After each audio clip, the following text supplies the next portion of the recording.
actually going to my private YouTube channel for TIFA snow training. So then it can be looked upon and I can get critiqued. So that's why I'm doing it. Sorry that you guys are eating. It might be easier. You don't have to ask questions. No, I'm kidding. I know nothing. Angel music may be a good choice to put in the background, or classical music. Again, think about, you know, what makes them calm down. So, we already discussed medical barriers. So what are things that can cause problems medically? Medications, if their eyeglasses are not up to date, hearing aids not up to date, a lot of things we've already discussed. If they've got depression or other mental illnesses. Medications can lead to confusion. Make sure their hearing aids are turned on, the batteries are in them, and that it's current. And what about the person's in a wheelchair? That can also create a real barrier as well. This is something I know you guys, I believe used to have them here. A lot of these software programs, if I'm correct. Didn't you have DACM? We had DACM for a trial. It really was a challenge.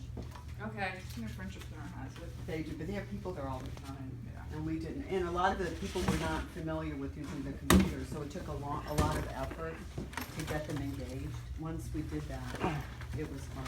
Okay. And this is something that you can potentially recommend for them to use in their homes. Yeah. You know, it's a good way to get them engaged if it's possible. Again, it's all about appropriateness. I mean, everything that we look at, we always have to think, is this the right methodology for that person? And like I said before, with everything else, maybe today it's appropriate, tomorrow it might not be.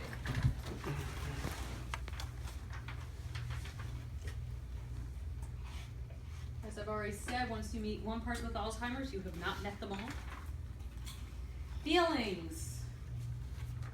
I think we're all familiar with this one, correct? Nope. People will forget what you said, they will forget what you did, but they never forget how you made them feel. Especially people with dementia and Alzheimer's. They might not remember anything else, but like I was talking about before with the people that I set off, next time they meet me, that feeling comes up right off the bat. They might not remember what really happened, but they remembered the feelings that I listed with them when we met. So we always have to think, if we're bringing caregivers into their homes and they've had a bad experience, the likelihood is the next time that person comes back, they're gonna have another bad experience with them. Live their truth. We've already discussed this as well. By giving answers that make sense to them, we acknowledge and validate their thoughts and feelings. So there's innate feelings, such as pleasure, love, joy, happiness, versus anger, anxiety, guilt, shame, fear, and grief. And then there's dominant feelings commonly expressed by people with dementia. Sadness, anger, anxiety, guilt, shame, and grief. You don't tend to see pleasure, love, happiness, or joy. Or you see it in moments.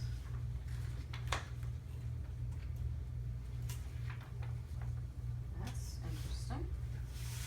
Give me a second.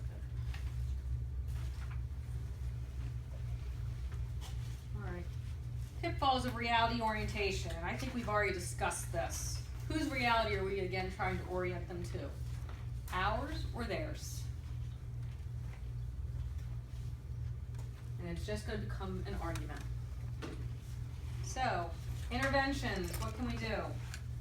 Let's enter into their reality. Listen to them. Pay attention to their needs and wants. And with what you do, we need to make sure the family knows that they need to do the same. Show empathy, like we've already discussed. Biggest thing, offer reassurance and praise. They did something well. It's not a pat on the back. We should never pat people. It's kind of demeaning. But really be like, wow, that was amazing. Not over the top, because that's going to feel kind of fake, and they're going to buy into that right away. If people are talking, don't change the subject on them. Allow them to finish their communication. Allow for negative feelings to be expressed. This is one of my favorites. Caregivers never like to talk to people when they're upset. They always try to change the subject and make them feel better. If you don't allow them to be validated by this, you're shutting them down and you're preventing future communication. Ideally, after they've been able to express themselves, guide them to a positive topic, if it's possible. If not, and they need to go down that road, we gotta find something within that to bring them back so that they can feel good, or maybe we take a break and then we come back. Because if it's truly dementia or Alzheimer's, it's going to pass.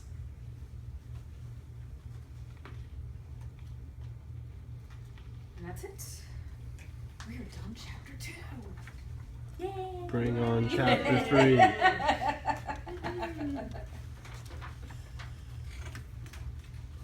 Alright, depression, repetitive behaviors. Getting on to the fun stuff now.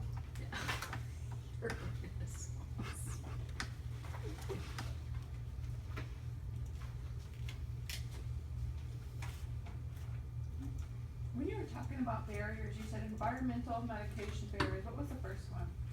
Give me 1 second. Let me go back. Just break this down. Sorry. My notes down. Alright. Barriers. Is that your salad?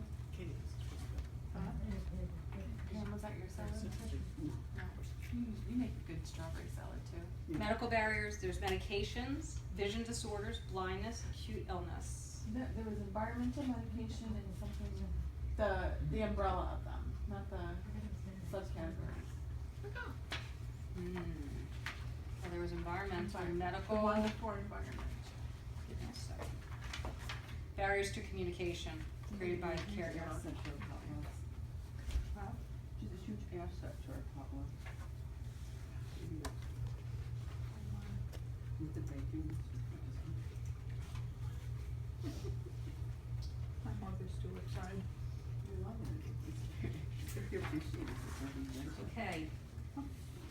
Medical directors working with this population must believe in medications for depression.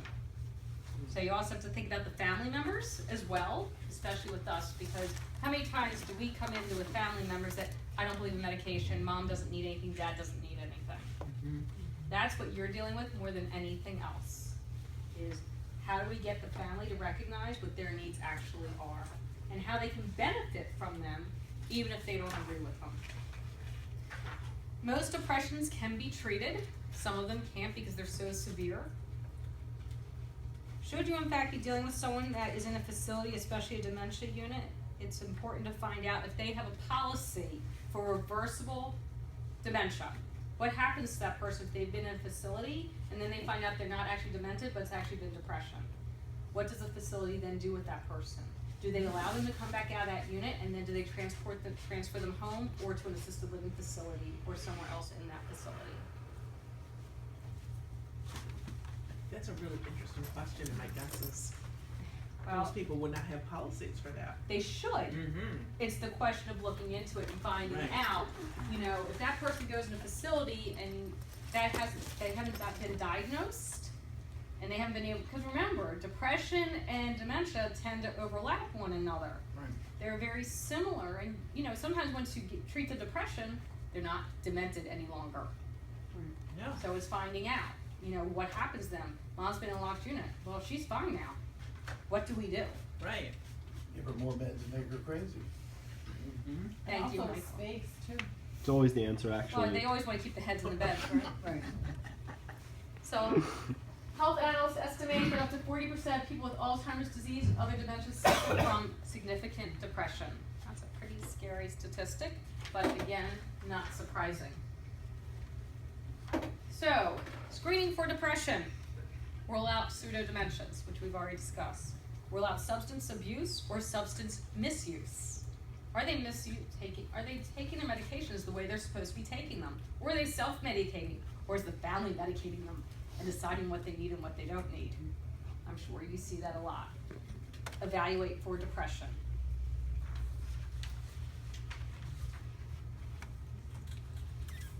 So depression masked by dementia. How often do we see this? Because you make assumptions that it's one thing, and that's why it goes back to who is conducting the assessment and what assessment tools are being used. And are they using all the appropriate assessment tools to actually determine this? Because you're gonna have decreased function, you're gonna have behavioral problems, you're gonna have that caregiver that's overwhelmed, especially if it's the spouse, and premature nursing home placement.